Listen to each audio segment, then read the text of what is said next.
What's up? It's your girl Nikki Blends coming to you with yet another transformational video.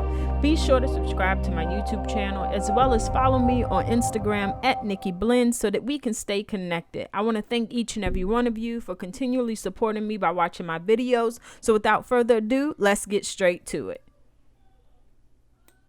So as you should already know that when you are cutting, prior to cutting, you must inspect your client's hair to ensure that there isn't any damage or any patching or any red flags. And during that inspection, this is the time so that you're able to lay the hair in the direction in which it grows, as well as being able to kind of lay out the way in which you're planning on cutting. This client in particular usually rocks a Mohawk. Today he wanted to add a little bit of extra sauce to it by lightening his tips to like a honey blonde. And so super excited to do that. Usually when I do a Mohawk, I guess you could say this is like a signature style or desire at the back. It kind of gives you that traditional feel with still adding a little spin to it. I personally like it, my clients like it, and so now I'm just taking my slim lines and just doing that first line to let me know the border of the fade in which I desire to have for this particular Mohawk.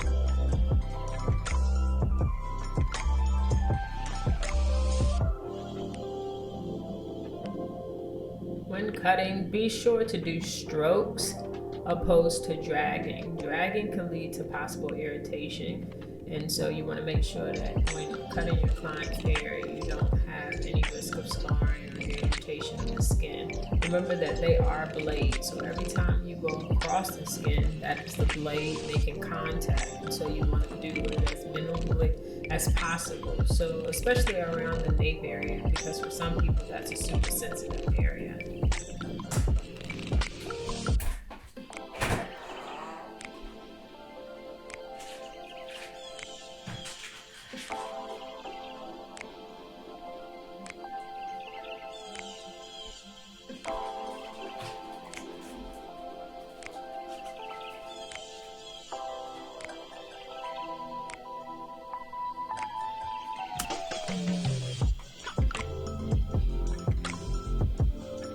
Once you've lined the hair up to your desire, then you're able to know what spacing area that you're working with so that you can begin to fade accordingly. I always wanted to look at it from the middle. As I stated before in my previous videos, clients will have their hair viewed from every angle, so you want to make sure that you are seeing it from every angle to make sure that you're getting all the necessary hairs. This is my first guideline that I'm doing to start the fade. I'm just taking the trimmers and doing the bottom of that line. I guess you could say this is more so like a blowout Mohawk because of the angle in which I desire the fade to be. Instead of straight up, it's kind of like bursting out.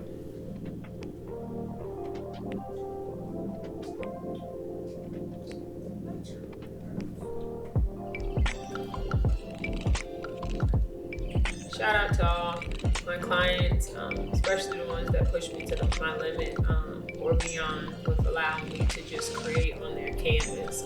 For me, barbering is more than just cutting hair. It's an art form. We have clients that come in, and it's our job to make sure that we're doing styles and being able to match their personality, accommodate when necessary as it pertains to their outside lives while still putting our own spin on it.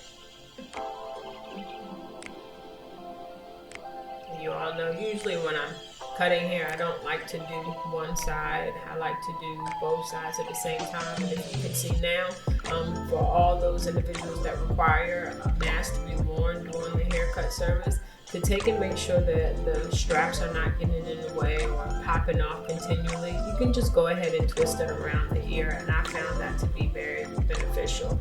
So now I'm going to go ahead and take my OA blade to do the next step for my fade. I always say never skip steps, so remember it's equivalent to like a 3-aught where I did my first guideline, then I go in with the OA.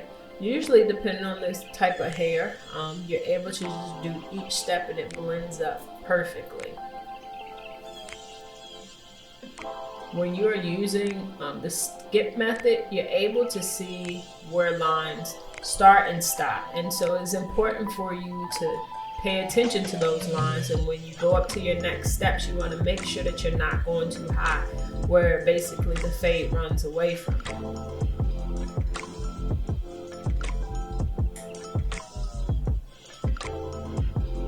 This is the skip tooth, and this particular blade helps me a lot with debulking, making sure that I'm able to get in those areas where the thickness of the hair meets the fade.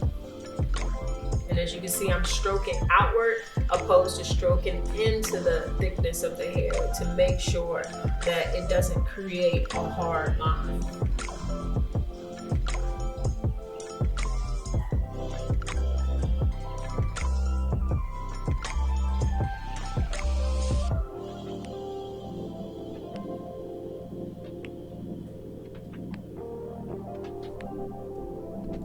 Next, I'm taking my magic clips and I'm just going ahead and popping out that line. During this time, you need to adjust your clippers accordingly. So it depends. There's no specific setting as it pertains to getting that line out. So this is where you want to make sure that you know your tools and you're able to move your lever to the necessary settings so that you're able to get whatever lines that you're trying to get out.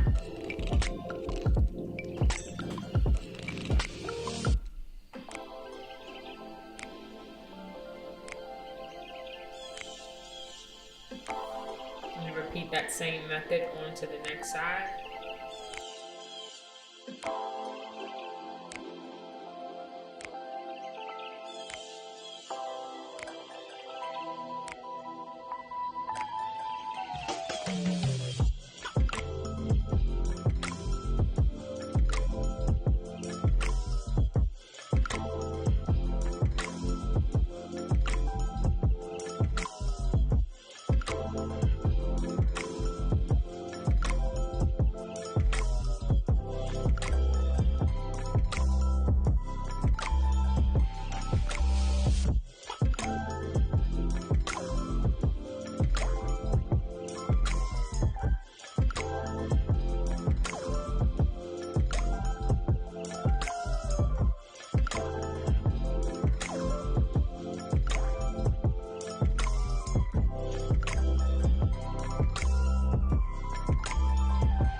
Now I'm getting ready to prep my client for the bleach application.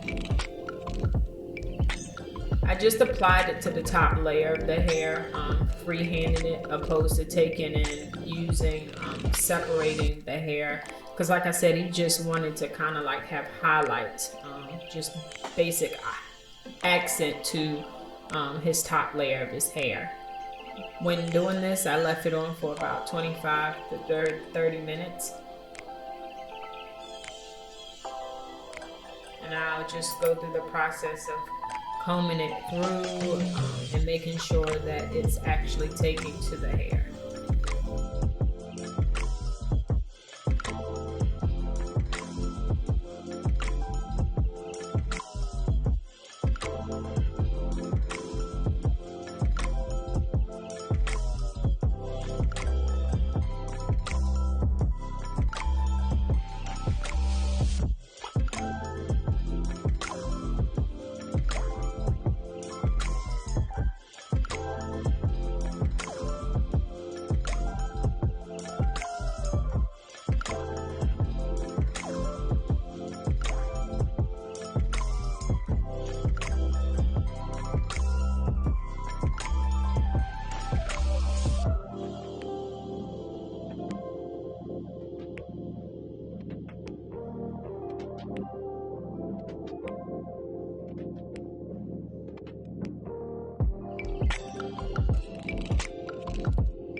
And now, as you can see, it's that honey blonde highlights that he wanted. And I'm going ahead and taking the twist curl sponge just to go ahead and texturize the hair to the desired way, so that I can go ahead and do any necessary cleanups with the fade and beginning to really make this thing have some personality and style.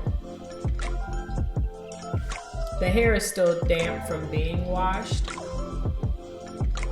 So one thing I like to do is kind of like pre-twist it, and once I do that, I'll apply a spray, a holding spray of some sort onto the hair, and then I'll place the client underneath the dryer. After doing a final twist session, once they come out, I'll hit them again with the sponge just to make sure that I can get as much depth as possible. I've learned that hooking it towards me for most clients gives it that real structure. Now, every hair pattern is different. Sometimes you want to go counterclockwise, and it just depends on the client's hair.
All right, so the client is fresh from underneath the dryer, and you can kind of see how dull and flat it looks. So once again, as I previously stated, I just go ahead and take the sponge and hit the hair. Again, during this time, I'm able to get a little bit more texture with it because of the hair being dry. It's able to be caught up in the sponge. I'm gonna go ahead and take my one guard closed and just touch the front of the hairline, getting away any hairs that may be too long or hairs that may be standing up. And this allows you to have a sharper hairline when you touch the front of the hairline. Remembering not to dig into the mohawk area because you don't want to create separation, but hitting it just enough so that when you put the line, take your trimmers and go ahead and do your edge up, is able to be seen because of the closeness. During this phase, I use a sponge a lot because, as we all know, what desired look, that spike or the coil, and it just really gives the cut personality. I'm just going ahead and going in one last time with the trimmers to take and go ahead and do those final touches on the back to make sure that it's being accented. And just making sure that the client has a crisp line. As we know, our clients are invested in us just as much as we are investing in them. And so we want to make sure that when they're walking out, it's top quality to the best of our ability. And just getting away any hairs to make sure that they have that true cut. Nothing to surprise them that when they leave out and go wash their hair or the wind blows, they don't have to worry about any hairs that we might have missed because we are paying attention to those details. We're taking the time to wash the client's hair. We're using a comb instead of a brush so that it's not caked up. We're looking at it from different angles and going in and touching where necessary.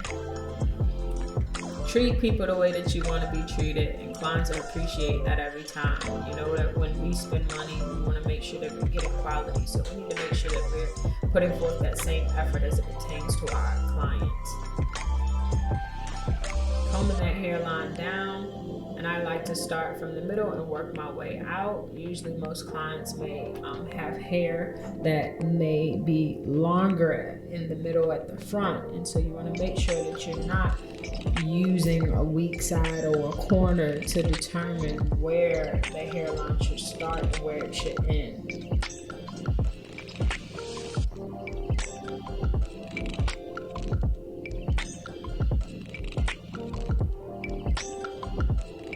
Pulling that hairline down and forward to make sure that it's level. That way you're able to see it at its true perspective, opposed to taking and having it too far back and not cutting at the right angle.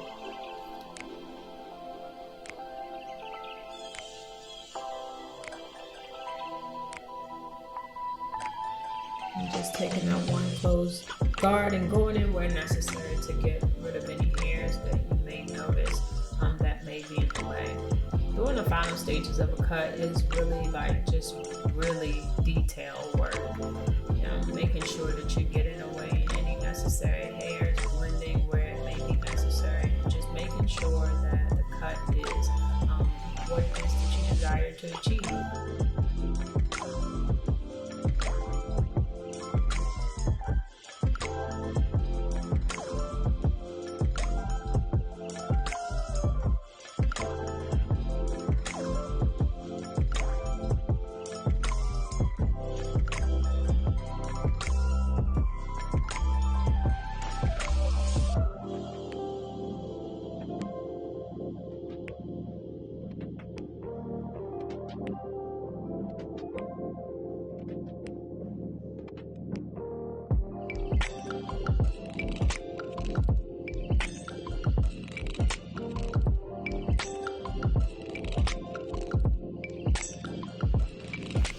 And as you can see, I have my compressor going ahead and applying some hair dye just to enhance the hairline in the areas. As you can see, with the two-tone of the hair, being able to just touch the bottom of that really caused the hair to pop because of the transitioning from the black onto that honey blonde. Just doing it lightly. As I stated, with the mixture, it's really heavy in alcohol opposed to the color, And I like to use that because it helps dry out that hairline to create that crispness, if you will. And for me, I like having the white outline as a result of the hair being clean or dry, because it serves as kind of like a guideline for me to ensure that that line is straight.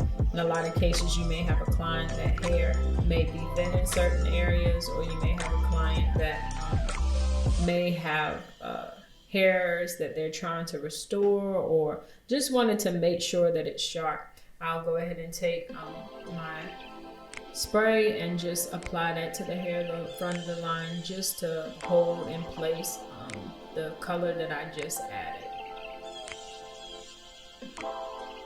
And as I'm cutting, I usually hold the head in particular areas. So once again, you saw I just did the sponge, just making sure that those spikes are there for that end result look.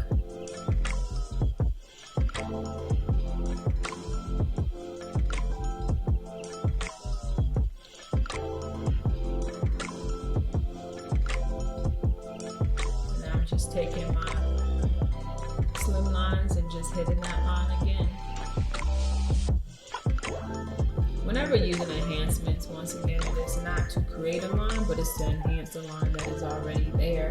I like to use my enhancer shield. Be sure to check the description below if you're interested in purchasing one.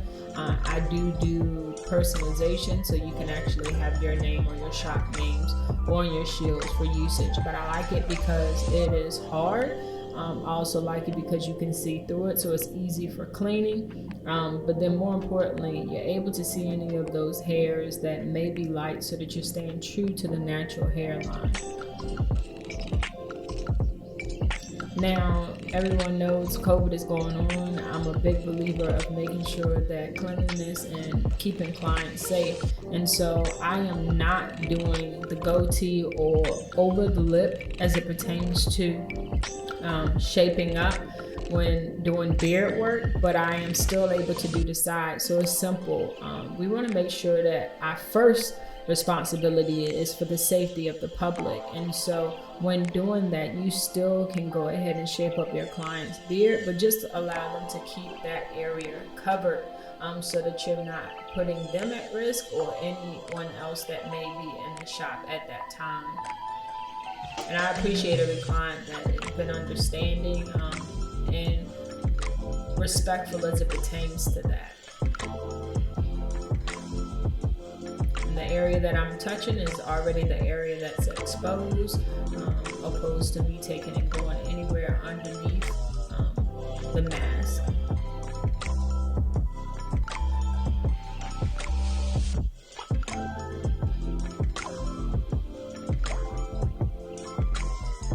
The face is usually a very sensitive area for most clients, and so I've adapted using the razor opposed to taking and just constantly doing the clippers, just to prevent the client from having any scarring or irritation.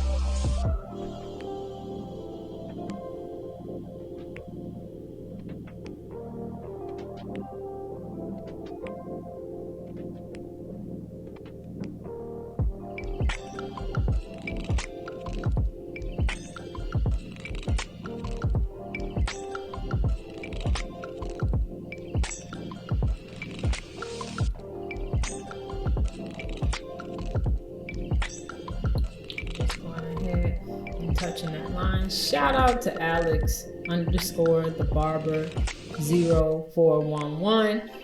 Man, it's from Belize, and he showed me this technique with the razor. Man, it has helped tremendously. Do not try it at home, but it's enabled me to be able to do like curves and have more control when cutting your hair, opposed to relying on the clippers or using the holder and that getting in the way. It allows you to get those right angles in the corners of the hair, of the hairline, and it also enables you to get hairs that may be light, and it just gives you more control. And so, like I said, don't try it at home. And if you're interested, I challenge you to try it on a balloon before doing it on a human.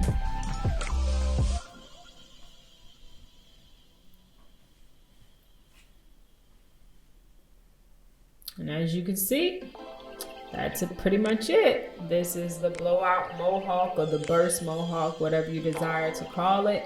I thank you all for taking the time to just watch these videos continually. Be sure to hit the subscribe button so that we can stay connected. Like I said, if you're interested in any of the items that I've used, I'll be sure to drop the link below. Go ahead and leave a comment and let me know what you think about this cut. As always, grace and peace.